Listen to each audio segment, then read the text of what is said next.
Hey, CloudZero heroes. Come on in the room. Welcome to FinOps in Full Bloom. I'm Thalia, your friendly neighborhood fam. And today we have Anthony Leung. Yes, that's really good pronunciation.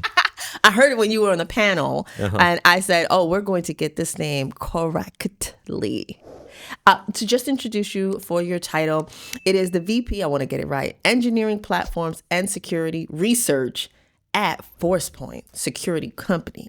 That is correct. So let's give a little bio. Could I hear a little bit also for the audience about you?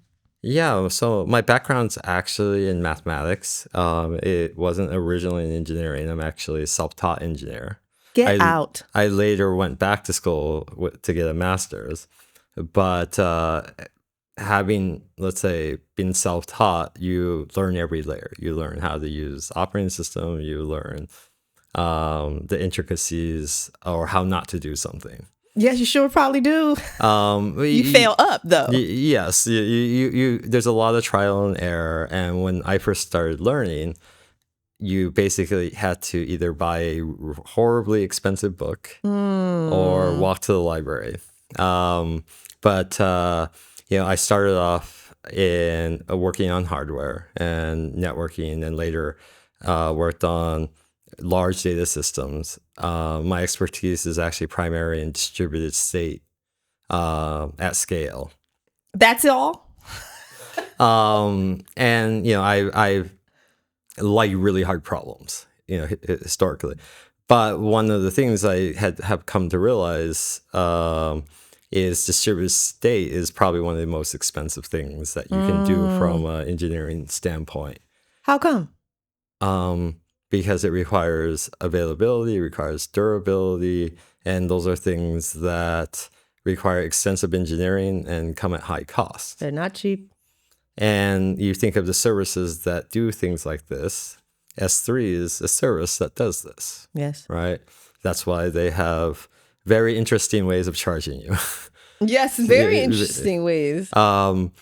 But it also brings up the understanding of, okay, when you are building systems like this, what level of efficiency do you have to get to? And that's actually what started me off on this FinOps journey, is for every percentage or quarter percentage, how much it directly impacts a bottom line or investment.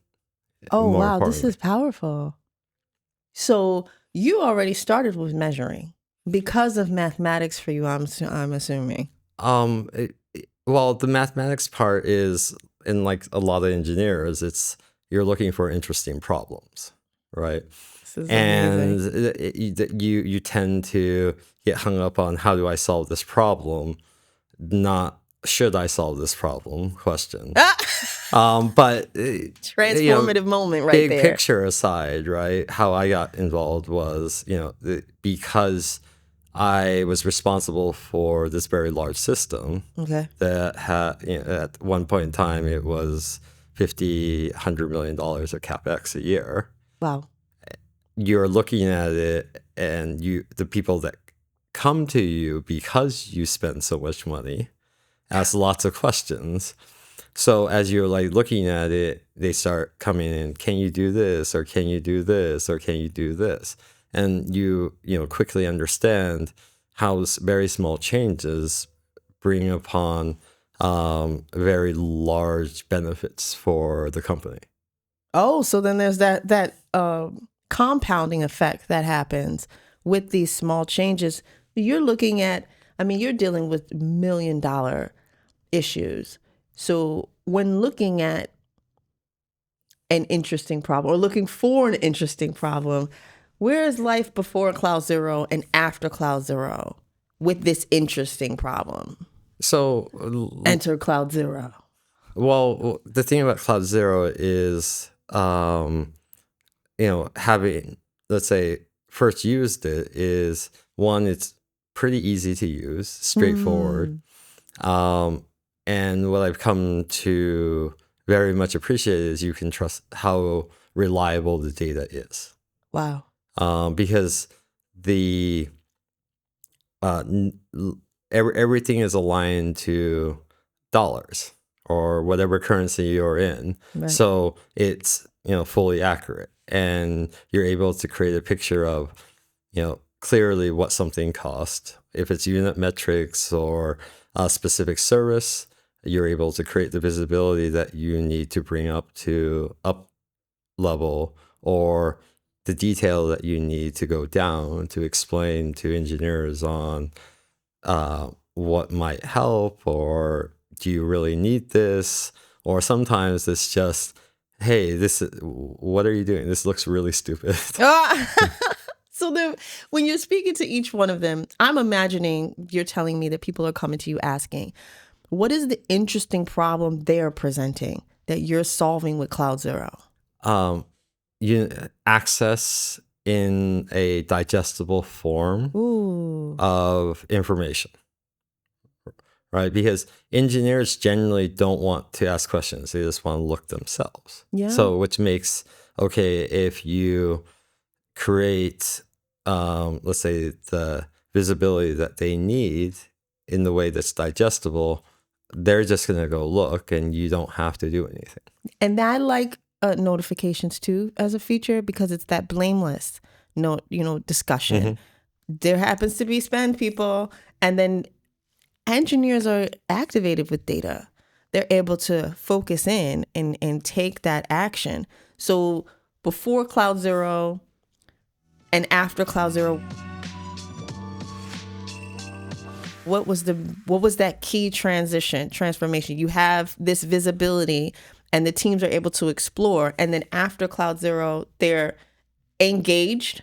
For us, it was, we had CloudZero, only a few people used it because the culture at the company. Yes. And we've gone from, a handful of people using it to everyone has to use it.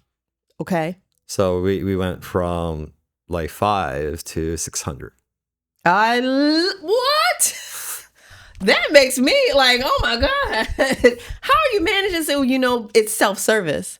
Well, so then you're okay in the platform with 600 we worked with our stakeholders. We did a lot of legwork in terms of what are the views need to get created. Either my team helped create them, or Zongdi helped quite a bit. And we, created all of the dashboards, all of the views. We also created all of the finance views that finance wanted. Yes. So with the different stakeholders, so everyone got agreement was the source of truth is CloudZero. So we don't have as much copying around the spreadsheets, or, what version of what spreadsheet is aligned to what. And the whole team is aligned. So I have a hot take for you. You're here, you're working with the team, they're engaged, and you still, I'm so interested in your mind, because you're a VP, pun a VP. Like, you've been a VP in several roles. So being a VP in several roles, when you're looking at a security-based company, which you're with, and scaling, what's the important part of making sure that you are scaling with security and as a security platform? One, it's like best practices. Are people following best practices? There's are you following basic design principles? Are you going and working with, let's say, cross-functional teams to say, get things reviewed? One of the things that we try to, let's say, stay true is how close to cloud native can we stay, or cloud agnostic is beautiful. One way of how we look at it.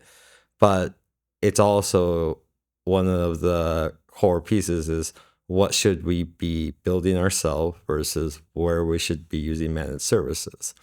Because it's the burden of maintenance and keeping it secure versus you're essentially paying someone else to do it. So a lot of it is, what's acceptable margin for the product that they want to sell? What's the time it needs to get delivered? and what's the intersection of all of these pieces to get to what the right answer is. So then when did you realize that CloudZero was the game changer? I would say where it's a game changer is the amount of metrics that it can produce by either importing, pulling, and the different dimensions you can put together to create unit cost metrics or specifically service metrics for per feature cost, per user cost. And things get very complicated in, let's say, multi-tenant environments in terms of customers, because not every customer has the same utilization. So each customer may have a different profitability. And this will help like drive essentially even what discount rate a customer gets. That's so true. Wow. Scaling a multi-tenant is intense. You've named a couple of features for CloudZero. Last hot take. What's your favorite CloudZero feature? I would say... I feel like I want to write my own down and see if I'm right. I would say the feature for modeling, right? Because we can apply basically models to existing data sets or existing reports for, how is run rate trending? How does it trend to a commit? How does it trend to each product? So we have let's say budget for a product. Is it over or under? And all of this merged together, how does it match up to our EDP? How does it match up to essentially our operating plan? So slicing and dicing with your business context. That's powerful. If you were going into the next, what seeds are you planting with your perspective for the next phase? Seeds I'm planting for the next phase is everybody is responsible for what cost is. Yes. Everyone, needs to understand the how to look at it, and it has to be the same tool essentially that everyone is looking at. So the numbers mean the same thing, the definitions, the vernacular, the terminology. Yes. Because if only one team adopts it and another team doesn't, you end up in the circumstance of eventually someone else will have to come clean it up. Yeah. Then how are you nurturing? And we're in this FinOps and full bloom energy set questions section. So how are you, nurturing that to grow? A lot of it is understanding your stakeholders and your people. And particularly understanding is I try to have the other person's perspective as much as I can when I'm trying to understand, what's driving them, what's motivating them. Because, in a large organization, you could say each group or each team is incentivized differently. Because you could have a mature product where they're incentivized for profitability. You could have another division that's incentivized by they have to grow.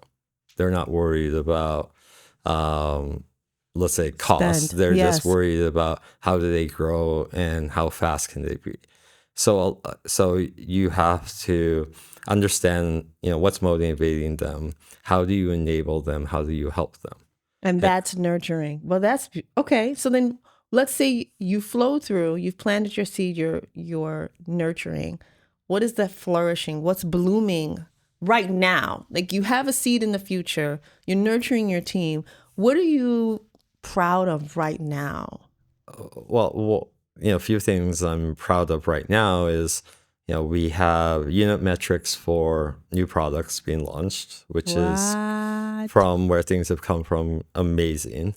The other thing that I'm really proud of is in 6 months, we've managed to reduce our overall cloud spend by 50%.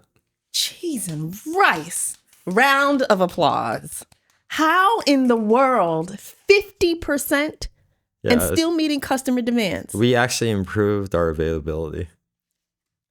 I'm sweating again. So we're 600 users in the platform and cutting costs. 600 developers. I'm sorry. This is amazing. Okay, I'd love to hear the transformation story here. Quick, because I know, I could go in. So if you have a version of the transformation story, beginning, middle, end. I would say transformation story beginning was grow at all costs. Okay. Middle is things aren't going quite the way we thought they were. That's the twist. End is, okay, do we have a viable product? Wow. Right. So there's okay, can we make it profitable? What do we need to do to make it profitable? So what did you do? So we basically looked at, how, where the money was being spent. And then there was the question of what was cloud native, what wasn't cloud native. And, because some things people just did quickly. So there wasn't a lot of rigor in terms of what services they used or how data was copied from one place to another. And we, over 6 months, targeted what's the top 10 hit list or top 15 hit list. And we said, well, I need everyone to commit to these because this is the dollar amount. And at that point, what you want to drive to is a data-driven decision. Yes. You have, and in this case, it's not just a data-driven decision. It's really a business decision. It's the engineering. If we take this on, this is what our opportunity cost is. Yes. And if we don't do it, this is the cost. This is what let's say reduction over a 3-year time horizon is. That's so metrics. That's what on metrics. On metrics. Metrics. But that's your ROI. I absolutely love this. I think it sounds like a really great way to roll out. I mean, you're multi-tenant and you're also working with so many developers. This feels so key. What other tools are you using to implement this? So there's a lot of architecture reviews. There's a lot of documentation. We're using a lot of consolidation of services from a tool standpoint. If you're talking about development tools, we are using some AI tools. Okay. We are leveraging,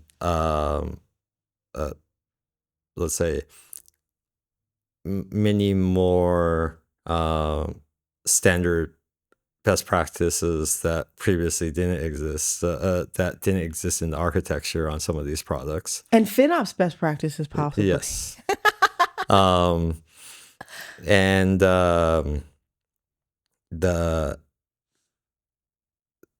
But like our primary tool for we made a change, did it do what we expect? Yeah. Has been CloudZero.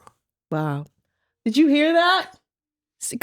I'm sorry. I think I had my braid in the way. The primary change was CloudZero.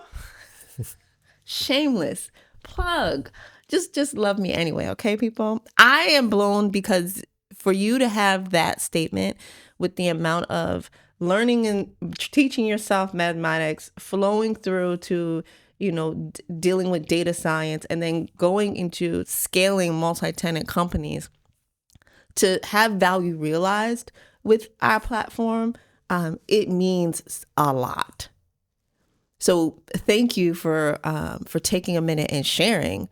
If you were going to speak about, I want to have a couple fun questions, but the last one would be metrics. How do you find impactful metrics, and what metrics matter? Well, some of it depends on product or services, okay, right? Metrics that matters are how much is development spending for to build something or maintain something, right? Because you have to understand what your development cost is, because that becomes a much larger number than people expect, because on building a new product, your development cost versus production cost on a year one product could be 40-50% of what your overall spend is, right? So metrics on tracking what your development ratio to your essentially COGS is. You mentioned unit cost too. Yes, unit costs, and unit cost as granular as you can get it, because it's not just, as I was saying earlier, it's not just about what is per user cost or per feature. It's also, you have internal services, you have shared services, and unless you have as much measurement as you can't derive out essentially what it costs you per user or per customer at the granularity that you need. This is a playbook. Take notes. This was good. Do you have a final takeaway before I give you like a couple fun questions? Any takeaway you would like to give to the audience? I would say takeaway is listen to your stakeholders, because ultimately they're your customer. Yeah. And you have to understand, like I was saying earlier, what's their incentive, because most people know what the right thing is. Let's say choosing that I'll come back to it later, or it's not important right now, or it is important right now. So a lot of it is understanding what the decision's being made, and at least putting the data in front of them, and everything is make it a data-driven decision as much as possible. Yes.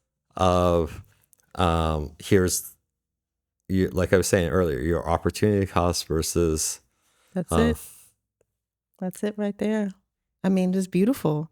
And hearing the stakeholders, why now, helps to understand what to invest in. What next helps to know what to invest in, what to maintain, and what to leave off. Powerful. So when you are getting things done, because you seem like 50% off of this, I mean, this is amazing. What are you listening to? What's your go-to playlist? Because I might need to add a song to get it done. Well, I would say I have two different modes when I'm trying to get things done. It's either I don't have an answer and I'm racking my brain, and at that point in time I'm listening to probably classical because it's slower beats per second. And if I know exactly what I'm doing and I just need to get it done, it's usually I'll listen to EDM. Yeah. I didn't even catch the beats per second. Okay, math, you're telling me to really slow it down. I think if I had one, when I need to slow down, there's this, have you heard of like chakra music? Yeah. Okay, so 888 hertz is what I listen to, the abundance sound. There's one that's like 537 for sleep, is very annoying to me. But the 888 hertz, for some reason, it's like someone saying, okay. It's the weirdest thing. So thank you. I want to say thank you so much for joining me on FinOps in Full Bloom. You are a delight. Thank you for having me. You're welcome. Thank you all for joining us. It's been Thalia, your favorite neighborhood fan with Anthony Leung. Okay, I'd love to hear what you're blooming in, so please leave comments. And we'll see you later, heroes.